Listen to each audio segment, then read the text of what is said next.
Also would like to ask which one is more attractive for a buyer, pricing that ends in 99 or 95 cents. All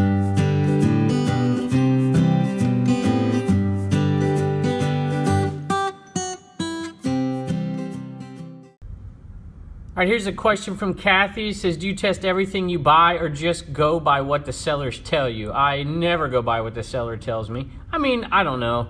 You can kind of get kind of a gauge on people to buy it. But once I have it, I'm going to test it. If I know how to test it, I'm going to test it. So if it's a cassette player, a radio, a VCR, I'm going to test it all the time. It's silly not to. You're going to get less money if you haven't tested it and told people it's working. Sometimes, you have items that you can't test. You just don't know how to test them, or you don't have the other pieces or parts that would allow you to test them. So, there's always issues with something. If it's an oscilloscope, I don't know how to test that thing. I'm going to plug it in and see if the light turns on, and I'm going to tell them if it does or not. But if you can test it, test it. All right, I love this question. What kind of label printer do you use? I love it for two reasons. I love it because I love the printer I use. I use a Rollo. A Rollo is just amazing. Now, I tell you what, I haven't tested the other ones. I haven't used a Dymo. I haven't used any of the Zebra, any of that stuff. But as far as the thermal printers, I love the Rollo. Second reason I love this question is because I can give a shameless plug to my affiliate links, which are in the video descriptions. At any rate, that's what I use, and I just love it. All right, here's a quick question from John. He says, do you get many returns, Kevin, when doing clothing? And the answer is not really. I think it is one of the lower categories that I have, believe it or not. Definitely less than 2%. Somewhere between 1 and 2, closer to 1. Electronics sometimes can run up into the 3s and 4s. For me, so I would say clothing is average to below average for returns. All right, here's a question. When you're creating a shipping label for your item, do you use the weight of just the item or the weight in the box with the bubble wrap? If I do the weight just of the item, is there any risk of the USPS not accepting it? Yeah. It's not that they wouldn't accept it. I mean, they'll take it. They may send it back to you, or they may ship it on and charge you the extra, but you need to have the complete weight of the item after it is packaged. Thanks for the question. I got a question right here about shipping. How do you decide when to offer free shipping for an item? Well, I did a whole video about it, so I am going to let you take a look at that one. And this question is on the Commonwealth Flipper channel, so if you go to the how-to playlist, you'll see one that says something like free shipping, calculated shipping, flat rate shipping, and a question mark, something like that. And I answer that question, and it takes me about 10 minutes to answer it because it's not simple, but I think that video will give you all the answers you need to know. All right, here's a good question from Steven. One simple question that I've never seen a reseller answer. Do you ever have any problems with buyers who have zero feedback and have joined eBay the day that they make the purchase? Is this a red flag of concern? I've had a few of these and so far have never had any issues. I guess everyone has their first day on eBay. So assuming it is their first purchase, I have not had many problems with it. I think maybe a few over the years. It may be coincidence, but the reality is it's not most of their first purchases. You can create a unique ID without actually having an account, and you can buy an item on eBay. So I know a lot of people do that, and that's why I never, bat an eye at it. Now, there may be some other things that make me wonder, like why would somebody buy this item for way more shipping cost to have me ship it to California to them than they could have bought it? I'll look on and I'll be like, hey, there's like 10 others that they could have got cheaper, yet they bought it from me.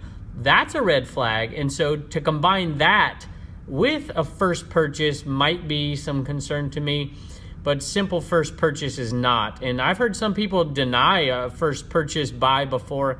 I think that's crazy for the growth of eBay. We're trying to grow the platform for all of us.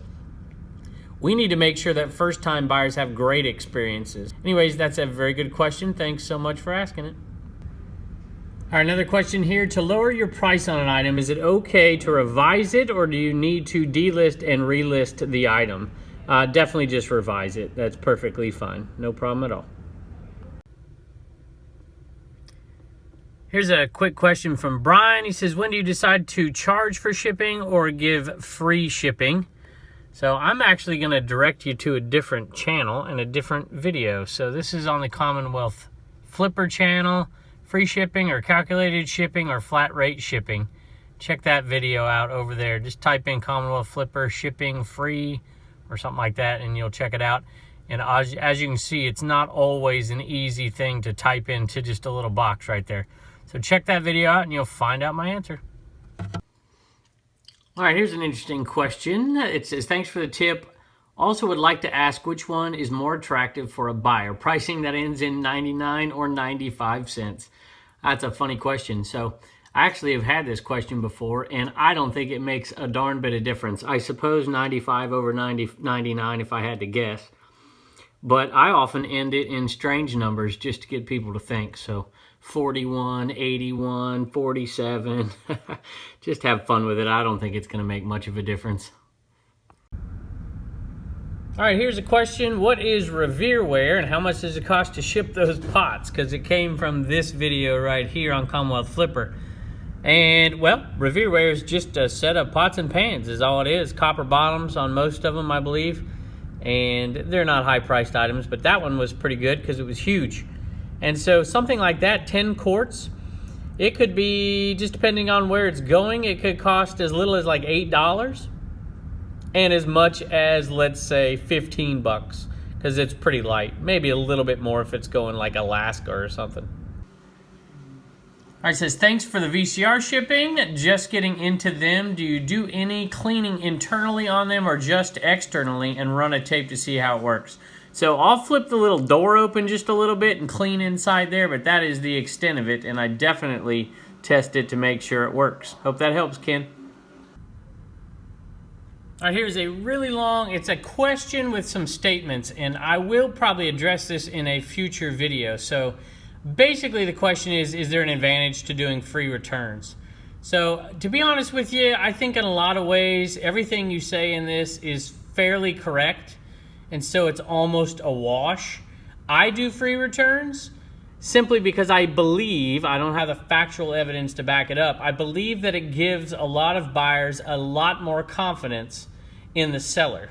Now, having said that, you're going to be forced to do free returns more often than not, even if you don't offer them. Now, there are the occasions where a buyer is going to say, hey, I just changed my mind. And then you don't have to pay for the return. But there is no protection against a buyer lying and saying, there's something wrong with the item or not as described. So, you're going to have to give the return if they say that. Now, you are going to have cases like you just described here where you're not going to have to if the buyer is honest. So you could argue that it's a bit of a wash there and maybe even beneficial to not do it. To be honest with you, I don't think it's worth debating that much. If that's what works for you, go for it. I don't have a problem with it. I like to hear from both sides. You make some really important points here, and maybe it is a good discussion point for future videos. So let me know what y'all think out there, and maybe you can change my mind. Maybe you can change Steven's mind, and maybe we can all just get together a little bit and figure it out ourselves. All right, here's a quick question from the Bearded Reseller. Do you put any of your vintage aluminum chairs in either of your antique retro booths? Well, I haven't yet, but my plan is to do just that. Matter of fact, I wanted to do it last summer, and Blue Ridge Mama told me no. So I got my own booth, and I'm doing media in there. But in the summertime, in the late spring, early summer, I'm going to put some of them in there.